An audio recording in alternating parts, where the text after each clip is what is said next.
Les bénévoles au sens large, ils viennent apporter aux soins palliatifs le soutien pour dire que cette période-là de la vie, elle concerne pas que les soignants, c'est pas qu'une période de maladie, c'est une période de vie. Et donc toute la société est là pour dire à ces personnes, on est avec vous, on est là, on prend soin de vous, vous prenez soin de nous, vous comptez pour nous.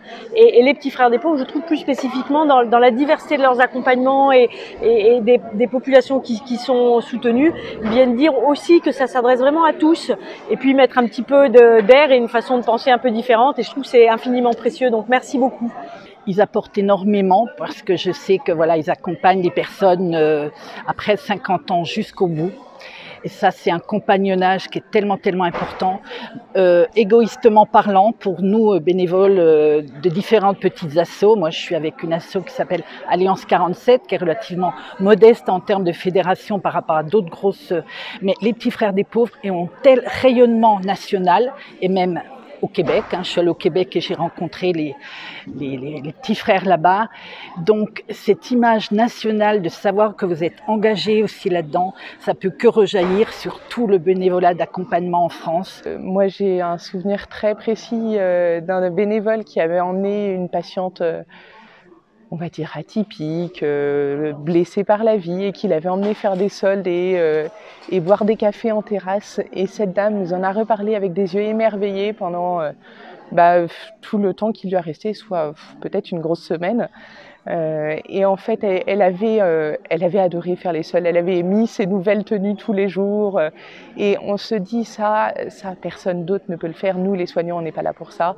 Et voilà, on n'a même pas le temps. Et j'ai trouvé que cette ouverture d'esprit, de s'autoriser un petit encart, voilà. Et puis, c'est aussi juste de passer du temps avec les patients qui, parfois, que ce soit même en silence. Parfois, moi, j'avais trouvé ça très émouvant, les bénévoles qui veillent aussi des patients en silence. En étant juste là à côté. Et je crois que même quand on dort, même quand on est inconscient, on perçoit qu'il y a quelqu'un à côté de soi. Il y a des choses qu'on peut dire à un tiers où il n'y a pas d'enjeu. Il n'y a pas d'enjeu dans le soin ou autre chose.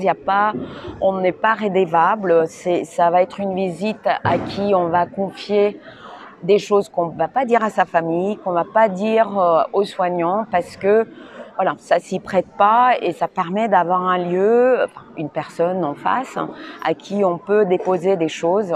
Et voilà, je pense que les accompagnements par les bénévoles en soins palliatifs, c'est indispensable.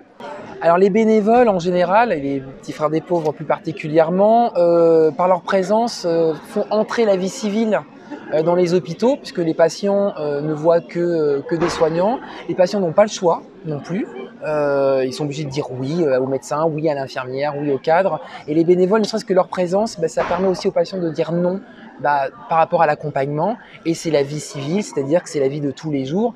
Et les bénévoles, nous, on les remercie parce que grâce à eux, le patient peut dire non, aujourd'hui je suis fatigué ou oui, je viens de votre présence. Donc, et merci de nous soutenir, puisque les bénévoles permettent un temps que nous soignants n'avons pas auprès des patients et ce temps est très important.